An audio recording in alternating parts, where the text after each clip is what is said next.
নমস্কার, সুভদ্রা রান্নাঘরে আমার সকল দর্শক বন্ধুকে জানাই স্বাগত। আমি শিউলি।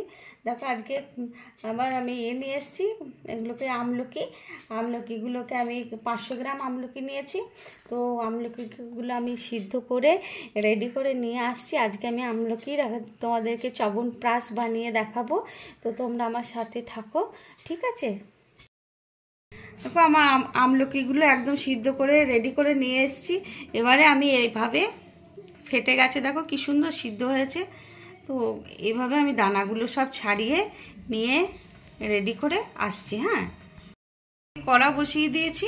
কড়াতে আমি কি কি মশলা দেবো সেই মশলাগুলো ভাজবো, তোমাদের একটু দেখিয়ে দিই। আমার 500 আমলকি আছে। হ্যাঁ, 500 গ্রাম। তার জন্য দেখো 4টে আমি ছোটো এলাচ নিয়েছি, 8-10টা লবঙ্গ নিয়েছি, আর এই দেখো একটু দারচিনি, একটা বড় এলাচ, আর একটা স্টার এনিস, কতগুলো গোলমরিচ, আর এটা হচ্ছে তেজপাতা। এইগুলো আমি রোস্ট করে নেব, ড্রাই রোস্ট করব, এবং করে এটাকে আমি গুঁড়ো করে নেবো, একদম ফাইন গুঁড়ো করবো। আগে ড্রাই রোস্টটা করে নিই। গুঁড়ো করে নিয়ে চলে এলাম মশলাটা। এবার এটাকে আমি সাইডে রেখে দিচ্ছি। এবার এর মধ্যেই আমি আমলকিগুলো ব্লেন্ড করে নেব। দেখো আমার আমলকিটা ব্লেন্ড করে নিয়ে এসেছি, একদম মিহি ব্লেন্ড করেছি, একটা স্মুথ ব্যাটার হয়েছে। এটা এবার এই পাত্রের মধ্যে আমি এটা ঢেলে নিচ্ছি। করবো বলো তো, আমলকিটা ব্লেন্ড করা হয়ে গেছে। এবারে আমি খেজুর, দেখো এগুলো খেজুর, তো খেজুরগুলোকে আমি জলের মধ্যে ভিজিয়ে রেখে দিয়েছি। 1 বাটি খেজুর নিয়েছি, খেজুরটা নেব, ব্লেন্ড করব। তার সাথে কিশমিশগুলো আমি ভিজিয়ে দিয়েছি, কিশমিশগুলো দেব। কিশমিশ, খেজুর আর আদা নিয়েছি, আদাটা। আর এগুলো হচ্ছে তুলসী পাতা, 1 মুঠো তুলসী পাতা নিয়েছি। এই যে কালো কালো তুলসী পাতাগুলো, এগুলো কালো তুলসী, সাদা তুলসী 2 রকম তুলসী পাতা আছে। এইগুলোকে আমি সবগুলোকে একসাথে এবারে ব্লেন্ডারের মধ্যে দিয়ে সব ব্লেন্ড করব। আমি দেখো গ্যাসের মধ্যে কড়া বসিয়ে দিয়েছি। এবারে আমি গুড় দিয়ে দিচ্ছি। আমার 500 গ্রাম আমলকি ছিল, তো আমি 500 গ্রামই গুড় দিয়ে দিচ্ছি। গুড়টা একটু মেল্ট হয়ে যাবে। আমার গুড়টা নরম বলে আমি জল দিলাম না, তোমাদের যদি শুকনো গুড় হয় তাহলে তোমরা একটু জল দিয়ে দেবে, ঠিক আছে? দেখো আমার গুড়টা একদম মেল্ট করে গেছে। এবারে আমি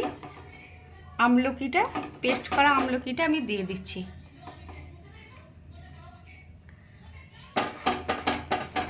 আর আমার গ্যাসের ফ্লেমটা কিন্তু একদম লো টু মিডিয়ামে আছে একদম। হ্যাঁ, আস্তে আস্তে এটাকে বানাতে হবে। এবারে আমি দেখো যে আদা, তারপরে কাজু, কিশমিশ, খেজুর, তুলসী পাতা পেস্ট করে রেখেছিলাম, সেটাকে দিয়ে দিলাম। এবার আমি এইভাবে নাড়তে থাকবো, নেড়ে নেড়ে নেড়ে নেড়ে এটাকে টাইট করব।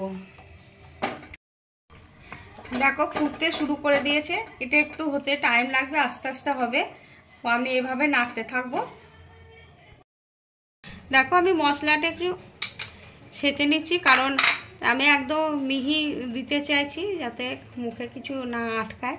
এবারে এই যে ছাঁকার পরে মশলাটা ছেঁকে নেওয়ার পরে যে এই যে দানা দানা রইলো, এটা কিন্তু ফেলে দেবো না। এটা কি হয় বলো তো, এটা এখন শীতের দিন চায়ের মধ্যে দিয়ে খাওয়া যাবে, বা রান্নার মধ্যে দেয়া যাবে। এবারে আমি এখানে দিয়ে দিচ্ছি।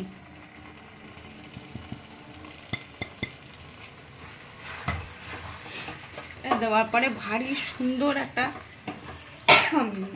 সুগন্ধ বেরোতে শুরু করেছে, অসম্ভব সুন্দর। কালারটা কীরকম চেঞ্জ হয়ে গেছে দেখেছো? আর একটু নেড়ে নেবো, তারপরে আমি নামাবো। দেখো এটা আমার রেডি হয়ে গেছে। এবারে আমি গ্যাসটা অফ করে দেবো। দারুণ সুন্দর একটা সাইন দিচ্ছে, দেখেছো? চকচক করছে। কিন্তু আমি কি বলতো, গ্যাসটা অফ করবার আগে একটা জিনিস করছি। হ্যাঁ, গ্যাসটা অফ করে দিচ্ছি, তার একটু মধু দিয়ে দিচ্ছি আমি। ওপর থেকে একটু মধু দিয়ে দিলাম। আমি যে জিনিসগুলো দিয়েছি প্রত্যেকটা শরীরের জন্য প্রচণ্ড উপকারী জিনিস। যেমন তোমার আদা আছে, আদা তো আমাদের হজম শক্তি বাড়ায়, হজম করতে সহায়ক করে। আদা, খেজুর শরীরের জন্য কত উপকারী, কিশমিশ, তুলসী পাতা, প্রত্যেকটা জিনিস। আর আমলকির তো গুণাগুণে শেষ নেই। গরম মশলা শরীরে আমাদের খুব হিট করে, জীবাণু নাশ করে। যাই হোক, তো মধু দিলাম লাস্টে। এবারে ঠান্ডা হোক, তারপরে কিছুক্ষণ পরে আমি তোমাদের সার্ভ করে দেখাবো। আর এটা কাঁচের পাত্রের মধ্যে আমি ভরে রাখবো। দেখো আমার চ্যবনপ্রাশ রেডি এবং সার্ভ করে দিয়েছি। অসম্ভব অসম্ভব সুন্দর হয়েছে খেতে, মানে ভাবা যায় না যে এত সুন্দর হবে, আমি তোমাদের বলে বোঝাতে পারবো না। যাই হোক, তোমরা আমি যেভাবে বানিয়েছি এইভাবে একবার বানাবে, বানিয়ে খেয়ে দেখবে। দেখো তোমাদের আমি একটু দেখাচ্ছি কীরকম শাইন করছে। দেখো একদম চকচক চকচক করছে। এটা কেউ দেখে বলতেই পারবে না যে এটা আমি নিজে ঘরে বানিয়েছি, কারো বলার ক্ষমতাই নেই। দেখো থিকনেসটা দেখো, পুরো একদম আমরা যে চ্যবনপ্রাশ এতদিন কিনে খেয়ে এসেছি একদম ঠিক সেই রকমই হয়েছে। যাই হোক, তোমরা সবাই ভালো থেকো। দেখছো পড়ছে না, সুস্থ থেকো। তোমাদেরকে সকলকে জানাই অসংখ্য ধন্যবাদ, অনেক অনেক ভালোবাসা। নমস্কার, তাহলে আজকের মতো টাটা।